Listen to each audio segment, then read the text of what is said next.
this fundraising tea, I did explain to her the whole idea of a fundraising tea was actually to get people to come and buy tickets, and that it was quite likely that there will be 2 men and a dog, or possibly no dog. So I'm very pleased to see you all here. A number of people have rather anxiously inquired whether or not I was planning to show slides, but I have reassured them that I'm not, so you have no fears on that count. I was asked to talk about my career as a surgeon and the things that have been good in the way things have evolved, and possibly things that are not so good. I decided at the age of 8 that I wanted to be a surgeon, not a doctor. Talking to various surgical colleagues, this seems to be quite a common age, and I have no idea what is critical about 8, but it seems to be when the sort of light bulb comes on. In order to really get in character, I decided to terrify my parents by contracting hepatitis A in the term of my A-levels, and I actually did them in the sanatorium presided over by matron, which was rather intimidating, but I suppose I kind of got the idea. I was fortunate enough to earn a place at the Westminster Medical School, which some of you may know. It was in Horseferry Road. It is now very desirable flats indeed, as it's been closed and merged. So I can see an ex-Westminster nurse waving hysterically from the back. One of its great advantages was that they tended to choose students who had other interests and would have probably succeeded doing something else. And so our Christmas show was directed by the ex-director of the Footlights, the piano was played by an ex-concert pianist, and the orchestra was conducted by an ex-senior lecturer from the Royal College of Music, so we were fairly well provided for. This is something that you might like to have a look at, so I'll pass it round, but I would quite like to have it back. This is actually my first contract of employment, signed in 1975, and it's been suggested that it should now be in a museum of employment rights. You will note that I was required by my employers to work 40 hours basic, 128 hours overtime, and in addition be available for unforeseen emergencies. Those of you with a mathematical bent will realise that 128 and 40 is the same as 7 times 24. So where the emergencies came in, I'm not entirely sure. After I qualified, I did this notorious job working for the great Professor Harold Ellis, who was undoubtedly the greatest teacher of surgery in the world and was the author of most of the standard student textbooks in publication at the time. If any of you ever go to the Royal College of Surgeons, which the public can do, and would like a tour of the Hunterian Museum, he is one of the people that still guides people round at the age of 86, so a great example to us all. I went off down to Canterbury to be a house physician for my second appointment, simply on the grounds that no other hospital is quite so near a county cricket ground. When I suggested this as the reason for applying to my prospective boss, he was absolutely delighted and gave me the job on the spot.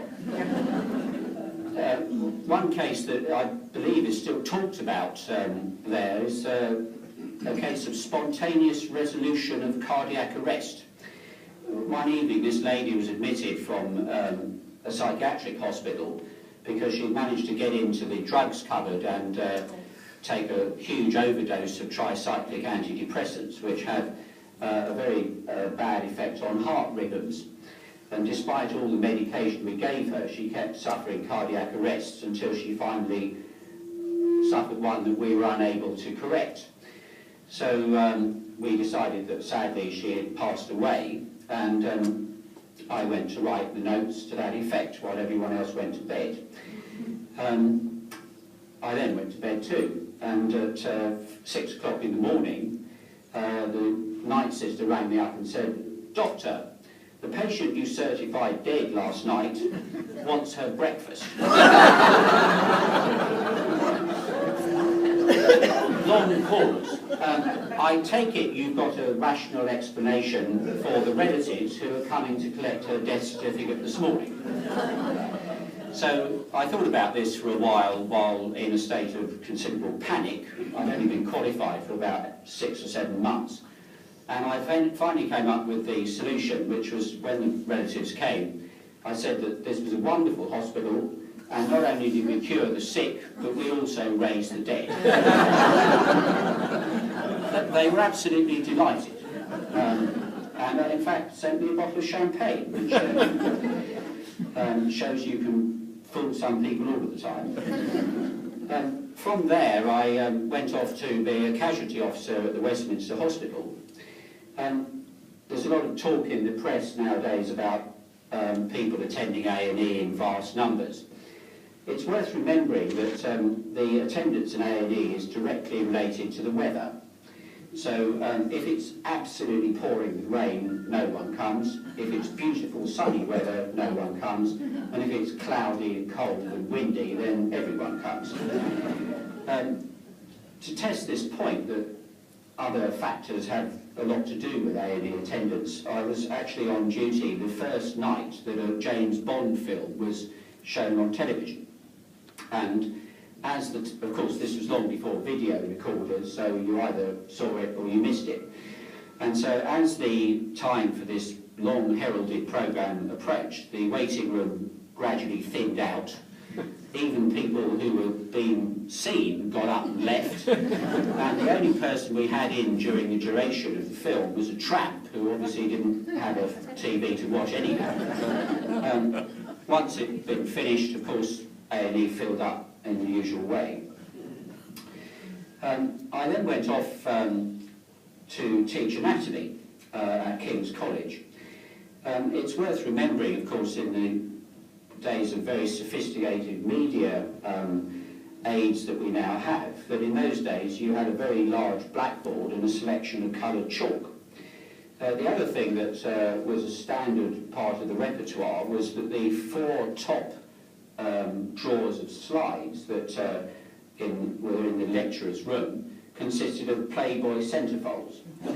And these were routinely used that if you were having to give a very tedious lecture on neuroanatomy and you noticed that most of the students had fallen asleep, you just simply put this centerfold up for a few minutes without making any comment whatever until people actually noticed. I rather wonder what the press would have made of that now. It's also worth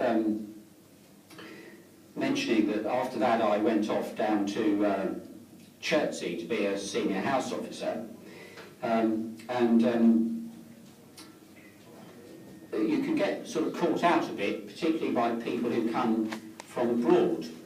The patient that particularly sticks in the memory was a gentleman who turned up, didn't actually tell us that he'd got off a plane from Africa, and was complaining of central abdominal pain, had a temperature, he was quite sore to the touch, and not surprisingly I thought he might be brewing appendicitis.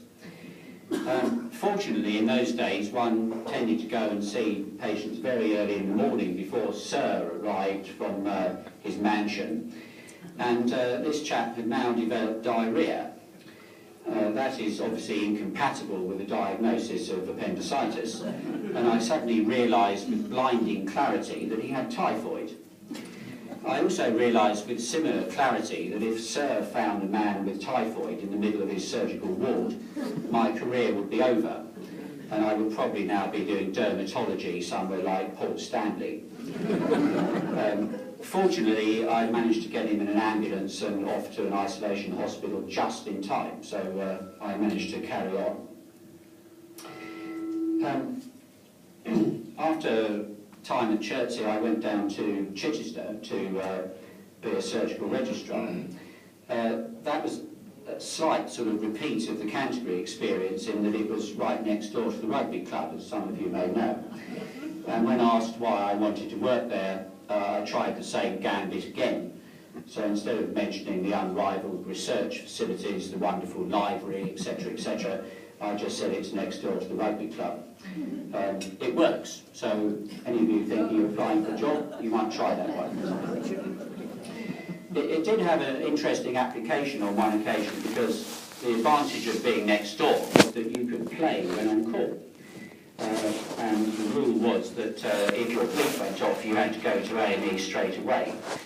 And one memorable afternoon, the match had just concluded, but it was a particularly muddy pitch, and my bleep went off, so I hopped over the fence. I went straight to A&E and found a young man who'd come off his motorbike on the bypass and ruptured his spleen.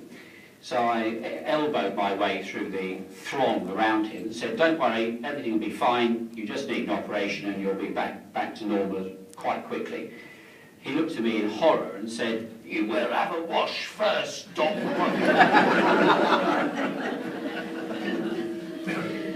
There are also some drawbacks from working in a fairly small town, because the local paper used to cover the Christmas show, and one of the years I directed it and took the opportunity to portray an elderly but delightful lady locums consultant surgeon. So I borrowed an outfit from the geriatric department and appeared in this horrible dress and long pink bloomers with a quite appalling wig. Unfortunately, this was published on the front page of the local paper, and then made its way to the door of the home changing room at the rugby club. So I took about 3 years to live this down. While I was in Chichester, I developed an interest in urology, which is really my thing. Quite an elderly population there, and in those days a lot of prostate operations were done through the tummy. Involved about a week in hospital, and it was really quite a major event. It's also worth remembering that back in those days, due to the state of anaesthesia, a significant number of people were deemed to be unfit for anaesthesia and therefore unfit for surgery. This is not something which hardly ever happens now. So from there I went off to Reading. The population of the catchment was 750,000, and my chief was the first full-time consultant urologist appointed to the hospital. There are now 8 consultants, so things have moved on a bit. It was a very busy place. There was one memorable weekend where the anaesthetist, who of course was even busier than me, because he had to cover all the other subjects, finally arrived at about 4 in the morning on Monday, so I could do a gastrectomy. And throughout the operation had to be prodded by nurses to keep him awake. I mean, fortunately, once you put the patient to sleep, you don't really have to do that much. He then woke the patient up, climbed onto the next door trolley and went to sleep. So we thought, well, we'll be nice to this chap, we'll just let him snooze for a while, and you know, when the morning operating starts, he'll wake up and go home. He didn't. In fact, was unrousable. So he spent the morning with screens round him on this trolley while everything just went on around. Of course, he never really recovered from that and eventually became a general practitioner.